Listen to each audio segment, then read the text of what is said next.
दुनिया में पहाड़ों की कमी नहीं है। कुछ पहाड़ सोने से भी ज्यादा खूबसूरत है। कुछ पहाड़ बादलों को छूते हैं और कुछ पहाड़ों पर इंसान आज तक पूरी तरह नहीं पहुंच पाया।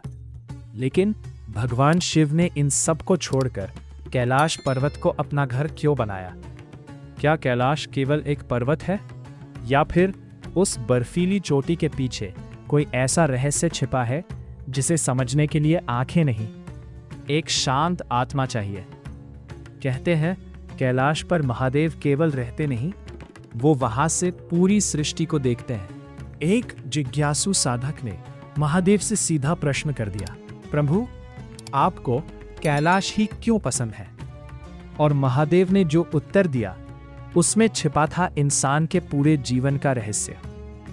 कहानी के अंत तक जरूर सुनिए, क्योंकि आखिरी बात शायद आपको अपने जीवन के बारे में सोचने पर मजबूर कर देगी। वीडियो पसंद आए तो लाइक जरूर करें, अपने दोस्तों और परिवार के साथ शेयर करें और सनातन स्फेयर चैनल को सब्सक्राइब करके कमेंट में लिखें, कैलाशपति महादेव की जय। महादेव और कैलाश के उस रहस्य की कहानी। कैलाश पर्वत बर्फ से ढका हुआ, चारों ओर शांत पहाड़, तेज हवाएं, गहरी घाटियां और दूर दूर तक फैला हुआ मौन।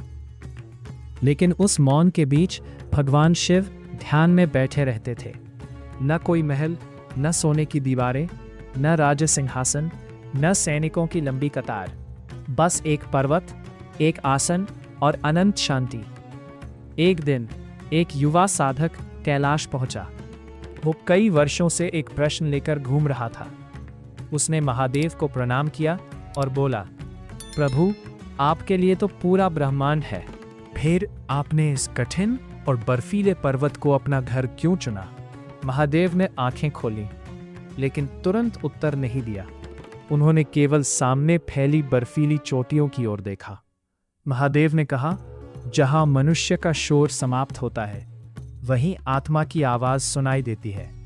साधक चुप रहा। महादेव आगे बोले, मनुष्य हमेशा किसी न किसी चीज के पीछे भागता है।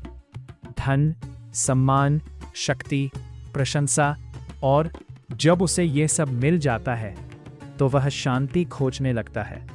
कैलाश में इन चीजों का शोर नहीं है, इसलिए यहां मन अपने असली स्वरूप को सुन सकता है। साधक ने चारों ओर देखा। वास्तव में वहां कोई बाजार नहीं था, कोई राजमहल नहीं था, कोई दिखावा नहीं था, सिर्फ प्रकृति और मौन। महादेव साधक को पर्वत के एक ऊंचे स्थान पर ले गए। उन्होंने कहा, देखो इस पर्वत को। साधक ने देखा। बर्फीले तूफान आ रहे थे, हवा चट्टानों से टकरा रही थी, लेकिन पर्वत अपनी जगह स्थिर था। महादेव बोले, तूफान आते हैं, बर्फ गिरती है, ऋतुएं बदलती है, लेकिन पर्वत अपनी जगह से नहीं हटता। मनुष्य को भी ऐसा ही होना चाहिए। दुख आए, प्रशंसा मिले, अपमान मिले, लेकिन भीतर की स्थिरता नहीं टूटनी चाहिए। साधक धीरे धीरे समझने लगा, कैलाश सिर्फ महादेव का घर नहीं था, वो है एक शिक्षा था। साधक ने फिर पूछा, प्रभु, क्या कैलाश में कोई दिव्य शक्ति है? महादेव मुस्कुराए। उन्होंने कहा, शक्ति हर जगह है, लेकिन उसे महसूस करने के लिए मन का शांत होना आवश्यक है। जिसका मन शोर से भरा हो, उसे मौन भी खाली लगता है, और जिसका मन शांत हो, उसे एक हवा का झोंका भी संदेश देता है। साधक ने आंखें बंद कर ली। पहली बार उसे अपने भीतर का शोर सुनाई दिया। उसके डर, उसकी इच्छाएं, उसका अहंकार, सब उसके सामने आने लगे। साधक ने पूछा, प्रभु, अगर शांति मन के भीतर है तो फिर कैलाश आने की आवश्यकता क्यों? महादेव ने उत्तर दिया, कैलाश तुम्हें शांति नहीं देता। साधक चौंक गया। महादेव बोले, कैलाश केवल तुम्हें यह दिखाता है कि शांति तुम्हारे भीतर पहले से मौजूद है, लेकिन संसार के शोर में तुम उसे सुन नहीं पाते। यही कैलाश का सबसे बड़ा रहस्य था। महादेव किसी स्थान में बंद नहीं थे, बल्कि कैलाश उनके ध्यान और चेतना का प्रतीक था। साधक ने पूछा, प्रभु, आप चाहें तो सबसे बड़ा महल बना सकते हैं, फिर आपने महल क्यों नहीं चुना? महादेव ने मुस्कुराकर कहा, महल मनुष्य को दूसरों से ऊंचा दिखाता है, लेकिन पर्वत मनुष्य को आकाश की विशालता दिखाता है। महल की दीवारें सीमाएं बनाती है, लेकिन पर्वत मनुष्य को उसकी छोटी सी पहचान से बाहर ले जाता है।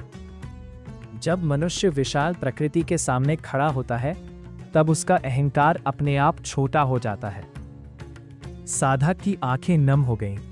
उसे पहली बार समझ आया क्यों महादेव को सोने का महल नहीं, कैलाश पसंद है। महादेव ने कहा, कैलाश पर आने वाला हर व्यक्ति कुछ न कुछ पीछे छोड़कर जाता है। कोई अपना डर, कोई अपना अहंकार, कोई अपनी बेचैनी और कोई अपनी पुरानी सोच।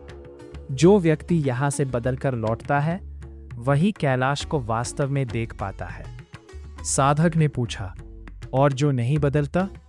महादेव ने कहा, वह कैलाश देखकर भी केवल एक पहाड़ देखकर लौट जाता है। यह सुनकर साधक पूरी तरह शांत हो गया। जाते समय साधक ने आखिरी प्रश्न पूछा, प्रभु, क्या कैलाश केवल हिमालय में है? महादेव ने उसकी ओर देखा और कहा, जहां मन का अहंकार शांत हो जाए, वही कैलाश है। जहां सत्य के लिए स्थान हो, वही कैलाश है। जहां मनुष्य स्वयं को पहचानने लगे, वही मेरा निवास है। और जिस हृदय में सच्ची भक्ति हो, वहां मैं स्वयं उपस्थित हूं। साधक ने आंखें बंद कर ली। इस बार उसे कैलाश बाहर नहीं, अपने भीतर दिखाई दिया। तो अब आप समझ गए होंगे महादेव को कैलाश पर्वत ही क्यों पसंद है। क्योंकि कैलाश केवल एक पर्वत नहीं, यह एक संदेश है। स्थिर रहो, शांत रहो, अहंकार छोड़ो, प्रकृति का सम्मान करो और अपने भीतर के सत्य को पहचानो। महादेव ने कैलाश को इसलिए नहीं चुना क्योंकि वह दुनिया का सबसे बड़ा महल था। उन्होंने कैलाश को इसलिए चुना क्योंकि वहां दिखावा कम था और सत्य अधिक, शोर कम था और मौन अधिक, अहंकार कम था और आत्मचिंतन अधिक।